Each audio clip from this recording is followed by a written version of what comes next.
very encouraging news. United Airlines, from CBS News, United Airlines and Alaska Airlines say that they found loose hardware on door plugs on several of their grounded Boeing 737 MAX 9 planes days after a door plug blew off of an Alaska Airlines plane while it was in flight. United said in a statement to CBS News, "Since we began preliminary inspections on Saturday, we have found instances that appear to relate to installation issues in the door plug, for example, bolts that needed additional tightening.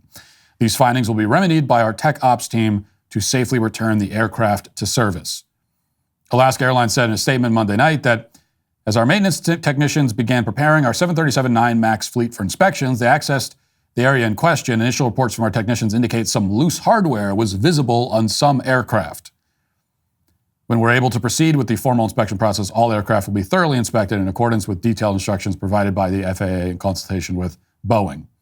It did not specify, though, how many of these planes have these loose bolts. So that's the encouraging update. And of course, you heard about the flight, as mentioned, where the door blew off while they were still in the air. And apparently, by just pure dumb luck, there didn't happen to be anybody sitting in the seat right next to where the hole blew open. If there had been someone there, they wouldn't be here anymore. They would probably be in several different places strewn across the state of Oregon. And now they tell us that there are loose bolts on a bunch of different planes.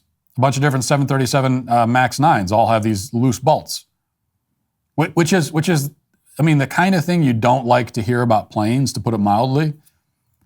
If somebody's talking about loose bolts or loose screws or something, like you that should be referring to IKEA furniture, not passenger jets. You would like to think that there wouldn't be any bolts that need tightening on an airplane, much less multiple airplanes.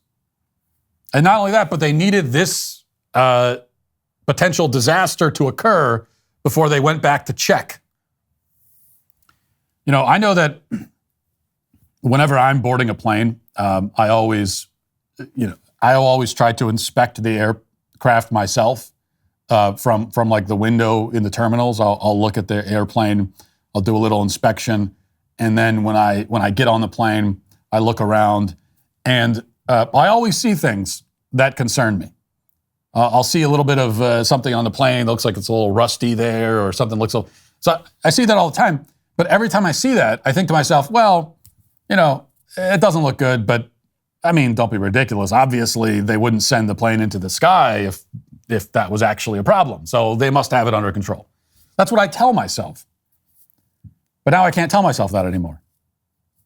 Now I'm wondering if maybe they really should, before we all get on the airplane, maybe they should have all the passengers just walk around the airplane to do a quick inspection to see if we see any dents or loose screws or anything.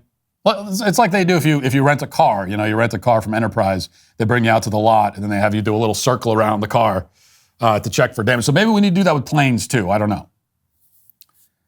Because they don't seem to be picking up on this stuff on their own. Or even worse, they are picking up on it, and they do know about some of these problems, but they're not doing anything about it. So here's a spokeswoman with the National Transportation Safety Board.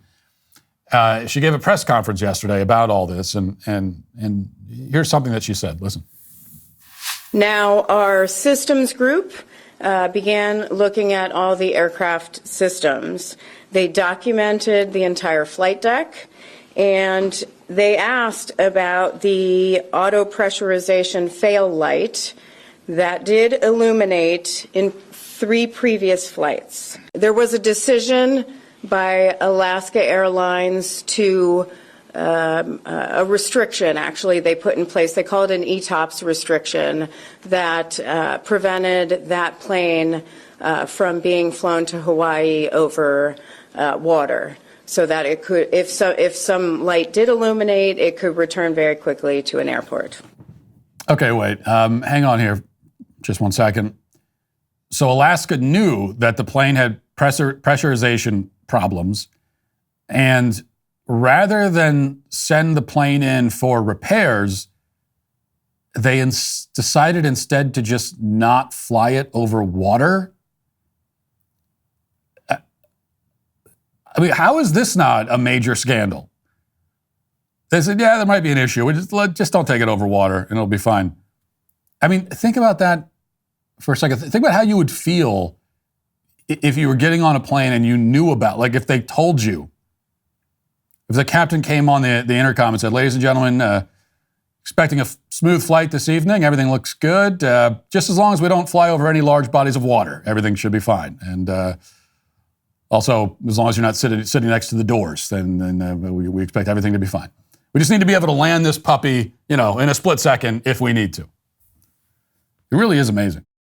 Have you noticed that big tech companies are masquerading as privacy companies? They'll tell you to just fix your privacy settings, turn off app tracking, and you're all good. Right, are we supposed to believe that the big bad tech wolf has now turned into our sweet grandma? Big tech feeds on your information. Sure, maybe they'll release a feature now and then that does some good, but collecting and selling off your data is in big tech's nature. It's what they do. They can't stop themselves from looking at what you do online. So that's why, to protect yourself against big tech's prying eyes, I use ExpressVPN. When you use the ExpressVPN app on your computer or phone, you're hiding your unique IP address so that websites can't use that address to find out your real location or track what you do online. On top of that, ExpressVPN encrypts and reroutes 100% of your online activity, so your internet provider, Wi-Fi admin, and hackers cannot see. The best part, though, is how easy it is to use. It just takes one click to protect all your devices. Plus, one ExpressVPN subscription covers up to 5 devices at the same time, so you can protect your entire family too. That's why ExpressVPN is rated #1 by CNET, Wired, TechRadar, and countless others. Today's the day. Get the VPN that I trust to protect my online privacy when big bad tech is at the door. Visit expressvpn.com/Walsh and you can get an extra 3 months free on a 1-year package. That's expressvpn.com/Walsh, expressvpn.com/Walsh to learn more.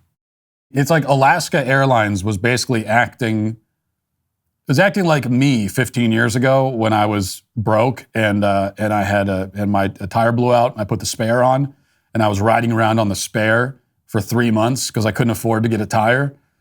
And anytime somebody got in the car with me, I would just tell them, it's like, everything's probably fine. I can't go over 50 miles an hour and I don't go on highways in this thing because in case anything happens.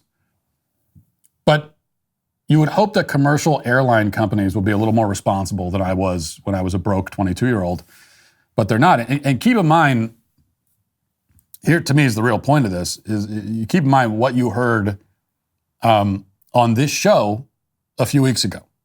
Remember, it was like 3 weeks ago when I did a monologue on this show where I warned you that we are heading towards some major airline disasters. And in the 3 weeks since I said that, there was a collision of a passenger aircraft on a runway in Japan. That was a couple weeks ago. And then you have a hole being blown open in the side of a plane while it's at cruising altitude. That's just in the 3 weeks since I said that. So and neither of those are the major, the collision of the plane could have been a major disaster. Fortunately, it wasn't as bad in terms of casualties as it could have been. So we have not had the major disaster yet, but we are well on our way. And I normally enjoy saying, I told you so, but when it comes to this, I'm not going to enjoy saying it. I don't want to be right, but I am, because and it's not like this is not some kind of prophecy on my part. It's just that it's clear when you look at the situation that the competence and quality and skill level in the airline industry has dropped dramatically over the past 20 years, and especially over the past 10. And that's happening in every major industry, and including the airline industry. And why is that happening? Well, there are really actually multiple cultural factors that play into that. But the number one culprit is DEI, diversity. We've got to diversify the ranks. Too many white men. We got to get more people involved, which doesn't mean, and of course, every time I say this, you always have idiots that hear that. Oh, you're saying that a black person can never fly?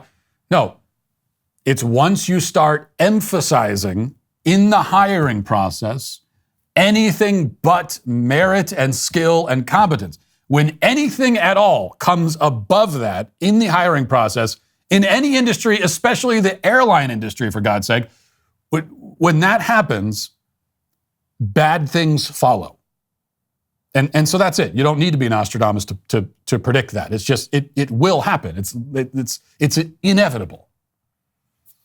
And so, yeah, we're well on our way, I hate to say. Especially as someone who still flies all the time. I very much wish this was not the case, but it is. If you'd like to see what else I have to say, you can access my full show by going to dailywire.com or by going to the Matt Walsh Show Twitter page. Hope to see you there. Godspeed.